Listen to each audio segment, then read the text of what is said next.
Now the first story of the day comes from KSI Neistat because of his video titled The First Day of Summer, which has been receiving a massive amount of hate. And in the video, he never clarified that it was an advertisement up until the very end. And people have been saying that this goes against YouTube's terms of service, and KSI should apologize.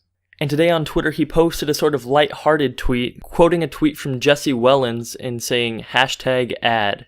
He received some feedback from a fan saying literally zero reason for anyone to be mad at you, and KSI got a little bit more serious saying people have to hate on something. And truthfully, I think I'd probably be on KSI's side here. Whether or not the video is an ad does not matter so much to me. Also today, now KSI has been away from YouTube for about 4 months, but in March he tweeted "gone" and had only come back to Twitter once to comment on an event. Before he tweeted that, he had been tweeting out that he didn't want to be thought of as a celebrity and that he despised what people think about him, and has said in interviews that he left Twitter to show that he didn't care for the fame.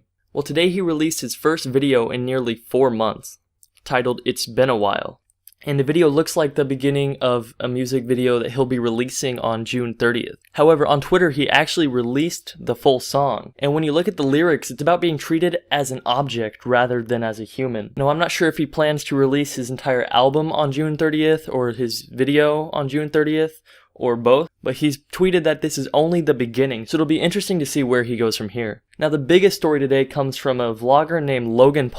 And just last hour, he uploaded a video where at the end of his vlog it shows him hiding a total of $3 grand at VidCon, and plans to release the final clues as to where the $3 grand is hidden today on his Instagram story. Now that is a lot of money. $3 grand, and he's at VidCon right now with a bunch of young kids. It's gonna be crazy. They're gonna be fighting. That's a lot of money. While I'm recording this, he hasn't released, but definitely be on the lookout tomorrow to see what comes out of that. While on the topic of VidCon, Facebook actually released an app that looks like it plans to compete with YouTube.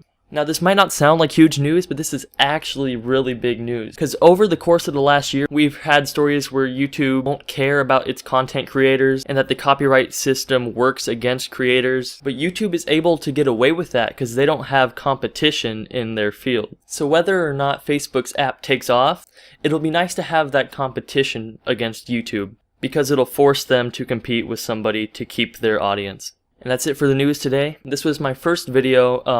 Back in the day, I was a huge fan of Scarce and how he just delivered the news in a real simplistic manner and not a lot of excess material. And while I'm trying to sort of do my own style, that is sort of the feel I'm going for. This will probably be the only time I say subscribe, but if you like this sort of style, feel free to subscribe, and I'll see you all next time.